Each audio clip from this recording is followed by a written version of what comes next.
Caffeine causes a crisis response. And whenever there's a crisis in your body naturally raises blood pressure in preparation because you're about to do the run or the climb or the fight of your life, as usually happens in a crisis. But actually the person's just sitting in the coffee shop or in the kitchen, and there is actually no crisis, even though a crisis was created. But meantime, the blood pressure has gone up. So now the body reacts and adapts to that rise to try and bring out the balance. This is Barbara O'Neill, a naturopath and a pioneer in the field of natural health and wellness. She believes that our bodies have an incredible ability to heal when given the right support. And one of her core teachings is that high blood pressure can often be managed or even reversed using natural methods. Her teachings emphasize that understanding the real causes of high blood pressure is key. Factors like diet, stress, and lifestyle play a much bigger role than many people realize. In this video, she will be diving into the root causes of high blood pressure and revealing natural approaches to bring it under control. Some of these truths might shock you, especially if you've always relied on medication as the only answer. So, stay tuned as Barbara shares practical strategies that could help you regain control of your health. 8 lots of 8-ounce glasses of water a day. And with that 8-ounce, every time you begin a glass of water, the whole salt. Now, the reason why we're told not to eat salt, especially if you've had heart disease of any type or strokes, is because we're told that salt will harden the arteries. Is that right? Well, the industrial salt will, but not the whole salt, because the whole salt has approximately, I think the Celtic, they say 82, the Baja salt, they claim 84. There's 3 magnesiums, and that magnesium, when you put that salt on your tongue, the mucous membranes in the mouth absorb the magnesiums, take it to your cell membrane, and then you drink the water. That magnesium pulls the water inside the cell. There's no need to mix the salt in the water. We should be drinking pure water. And if you put it in the water, it's just dissolved into the water. But if you put it in your mouth, the mucous membranes take those minerals straight to the cell, you drink your water, and you pull the water inside the cell. How does salt raise the blood pressure? There's one salt that will raise blood pressure, and that's sodium chloride. That's the harsh industrial salt. We need the whole salt. The whole salt, often referred to as unrefined sea salt or Himalayan salt, contains a variety of essential trace minerals that our bodies need to function properly. Unlike refined table salt, which is stripped of its natural minerals and left with primarily sodium chloride, whole salt provides a balanced composition that supports several bodily processes. The magnesium and other trace minerals in whole salt are crucial for maintaining proper hydration, cellular function, and overall balance within the body. When we consume refined salt, the imbalance caused by a lack of other supporting minerals can lead to issues like increased blood pressure and fluid retention. Whole salt, on the other hand, helps regulate the movement of water and minerals in and out of our cells. This is why it's important to take a small amount of whole salt directly, allowing the body to efficiently absorb it and use it to support cellular hydration and electrolyte balance. Whole salt also plays a role in supporting adrenal function. The adrenals, which are responsible for producing stress hormones like cortisol, require adequate minerals to function efficiently. When we use whole salt in our diet, we are providing the adrenals with the minerals they need to help regulate stress and maintain energy levels throughout the day. The balanced intake of water, along with whole salt, supports overall hydration, cellular health, and an optimal balance of electrolytes, which ultimately contributes to maintaining a stable internal environment in the body.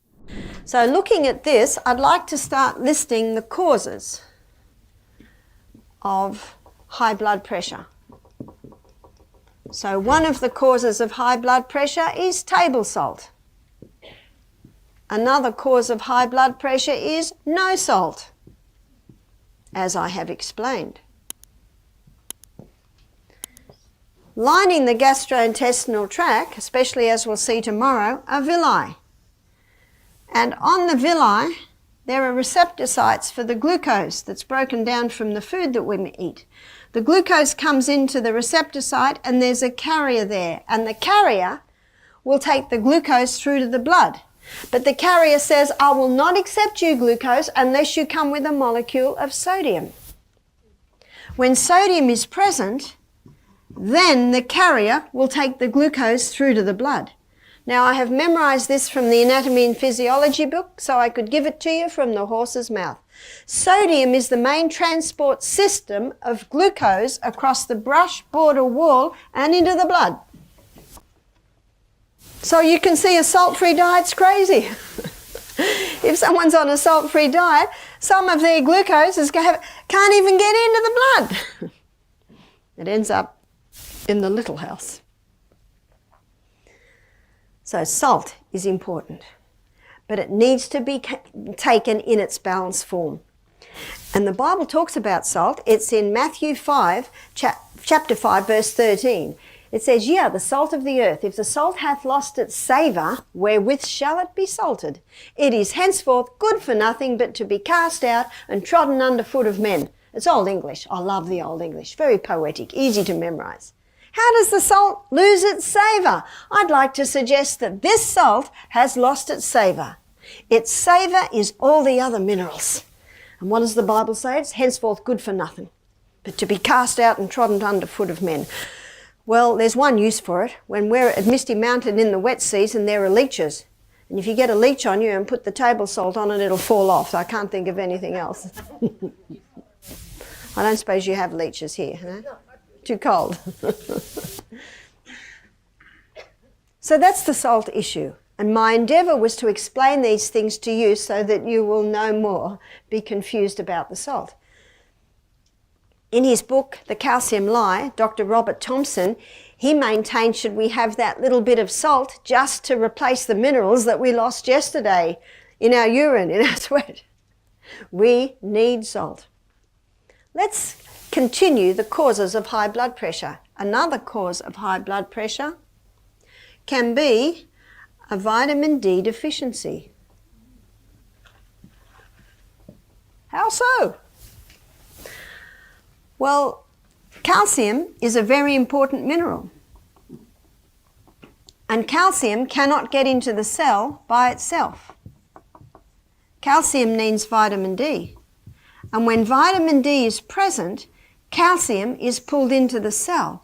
And when calcium's pulled into the cell, all the other minerals piggyback on the back of calcium. And this is why calcium is called the king. Because calcium's called the king, because when calcium gets in, all the other minerals get in, it's been misunderstood to the point where people think if they want strong bones, they've got to take calcium supplements. No. Calcium hardens cement, but it doesn't harden bones because bones aren't made of calcium. Bones are made of minerals. Bones are made of 12 minerals and 64 trace minerals. Well, where do we find those minerals? In the Celtic salt, in its perfect form. Where else? Dark green leafy vegetables. Look at the size of the bones of the cow, of the orangutan, of the elephant. They're all vegetarian creatures and they've got very big bones. Where do they get their minerals for their bones from? Dark green leafy vegetables. We should eat dark green leafy vegetables every day. And you do not lose your minerals when you cook your vegetables. You will only lose your minerals if you cook your vegetables in water and throw the water away. There's all your minerals. Use waterless cooking. Put the tiniest little bit of water in, put it on a low heat with the lid on and let it slowly cook. And then use it all. But with spinach, silver beet, you don't even need to put water in there, do you? So much water comes out of it. When you cook vegetables in their own juice, you get a lovely flavour. So vitamin D deficiency can cause high blood pressure because if there's a deficiency in vitamin C, the calcium and the minerals can't get in. And what the body does, it builds up pressure to try and force it in. When the body cannot efficiently bring calcium and minerals into the cells, it begins compensating by raising blood pressure, hoping to push these essential nutrients through the cell membrane. This pressure buildup is the body's response to a lack of necessary transport factors like vitamin D.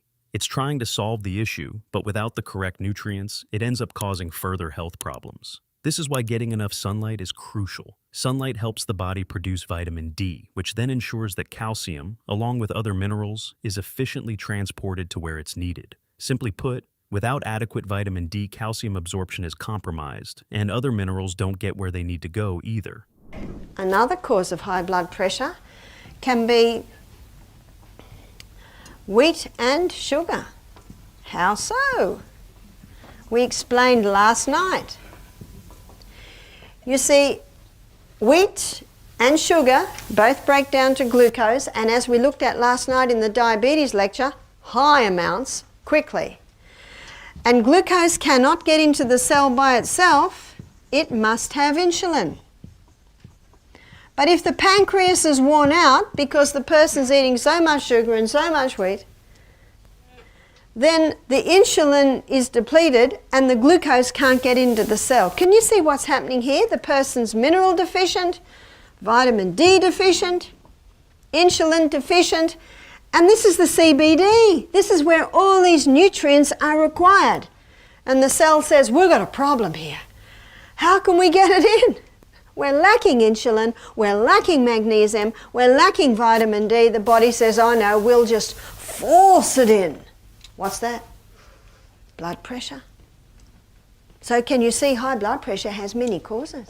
Many causes. Wheat and sugar are a contributing factor to high blood pressure. When glucose can't efficiently enter the cells due to insufficient insulin, the body has to find alternative ways to maintain its energy balance. One of these alternatives involves increasing blood pressure to force glucose into the cells. This is a survival mechanism, but over time, it leads to sustained high blood pressure, which puts a strain on the cardiovascular system. This strain can cause damage to blood vessels, leading to a higher risk of complications, like heart disease and stroke. Another point to consider is that high sugar intake can trigger inflammation. Inflammation affects blood vessel walls, making them stiffer and less flexible. This further exacerbates the problem, as the blood has to exert more pressure to pass through these stiffened arteries. The lack of essential minerals like magnesium only makes things worse. Magnesium plays a vital role in relaxing the blood vessels, and its deficiency contributes to increased vascular resistance, thereby increasing blood pressure. So, if we summarize all of this, it becomes clear that high blood pressure is not caused by just one factor. It results from a combination of issues such as a nutrient-deficient diet, excessive sugar and wheat consumption, and the resulting deficiencies in insulin, magnesium, and vitamin D. All these factors interact in complex ways, creating a situation where the body is forced to elevate blood pressure just to meet basic cellular needs. There is a herb that directly affects the heart to strengthen it, to bring the heart rate back to normality. If the blood pressure's high, it'll bring it down. If it's low, it can bring it up, because that's what herbs do. They work with the needs of the body. And if someone's wanting to come off blood pressure medication, the first thing they must do is implement this. That's first. Yes, you can stop your blood thinners immediately. You can stop your statin drugs immediately. But before you look at reducing your blood pressure medication, implement this. And what you'll find is you start to lose a little bit of weight, and that always helps. And you can take the hawthorn berry in conjunction with blood pressure medication, and as the blood pressure comes down, ease off the medication. You can take up to even 4,000 to 5,000 milligrams a day. It's very safe, is the hawthorn berry. You can drink the tea. If you drink the tea, it's 2 teaspoons to 1 cup, gently simmered. Drink 1 litre a day. And we've seen many people conquer high blood pressure by doing these simple things. Psalm 104 verse 14. God gave herbs for the service of man, and that's what herbs do. They come in and say, where would you like me? What would you like me to do? There's an intelligence in the herbs that works with the needs of the body. So I want to introduce you to a few herbs. One is the cayenne pepper. In Psalm 104 verse 14, the Bible says that God gave herbs for the service of man. And cayenne pepper is one of the best heart herbs we have. Cayenne pepper does three things.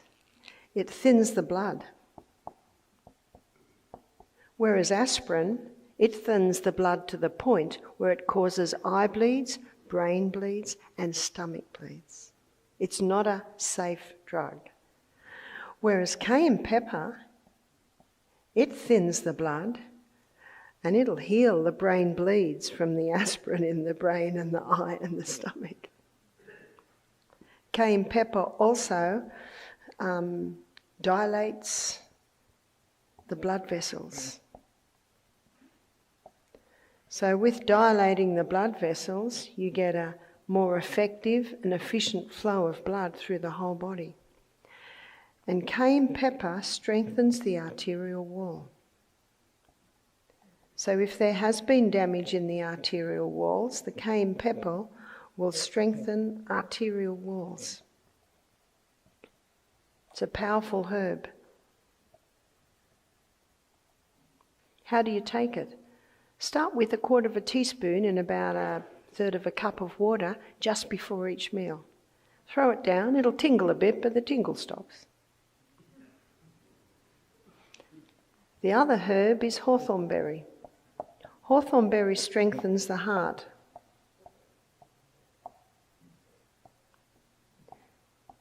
In fact, if the blood pressure's low, it'll bring it up. If it's high, it'll bring it down.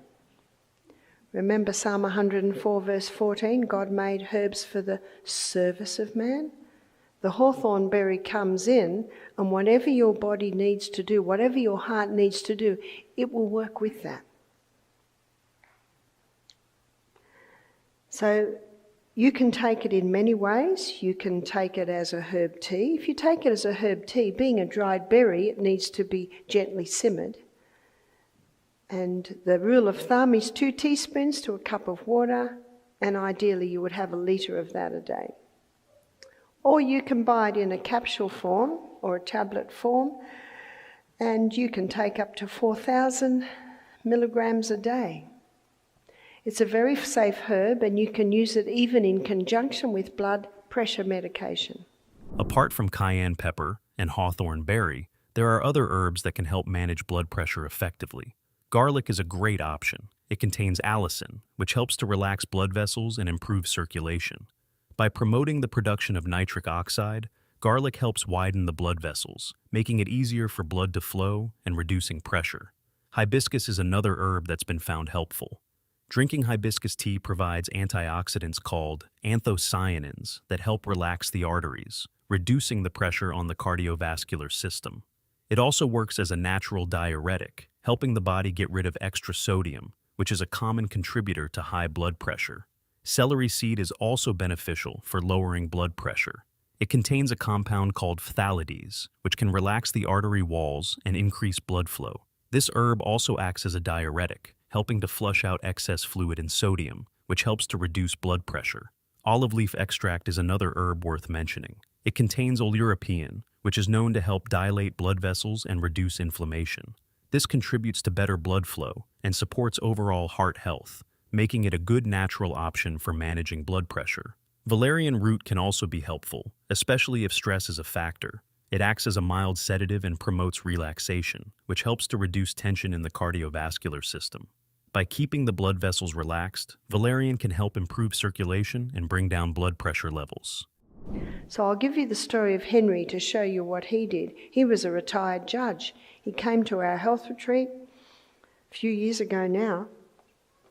He was, I think, 69, and he was on 6 medication. He was on medication for high blood pressure, for blood thinning, for blood cholesterol, for blood sugar, for gout and for stomach ulcers. So he's on 6 medications. I said, are you interested in stopping your medication? He said, no, I'm very happy with my medication. Thank you very much. I always respect everyone's right for what they choose to put into their body. And shouldn't we? It's our God-given right. But we gave him hawthorn berry tea a day. We gave him a litre to drink through the day. It's not an unpleasant tea. We also gave him a little cayenne pepper. He was happy for us to try a few things. He took the herbs with him when he went home. He rang me 4 months later. He said, Barbara, I'd like to visit you and get a few more hawthorn berries. I said, come for lunch, Henry. Now, when I opened the door, I did not recognise Henry. He had lost 20 kilos in 4 months. What's that, 40 pounds? He said, I can do my coat up now. All the puffiness had gone out of his face. He said, I've got a few stories for you. He said, I went to the doctor recently to have my blood pressure taken, and the doctor stood up and left the room. He said, where are you going? He said, the machine's broken. Henry said, why do you say that? He said, well, your blood pressure is 160 on 95. Did you hear that? That's on medication. He said, this machine says your blood pressure is 120 on 80. It must be broken. Henry said, that's my blood pressure now. The doctor took him off all his medication because his blood thinning's normal, his blood cholesterol's normal, his blood sugars are normal, his blood pressure's normal. He has no more gout and he does not have stomach ulcers anymore. I think this is an incredible story because remember what Henry did? Henry went home on all his medication. Who took him off his meds? His doctor.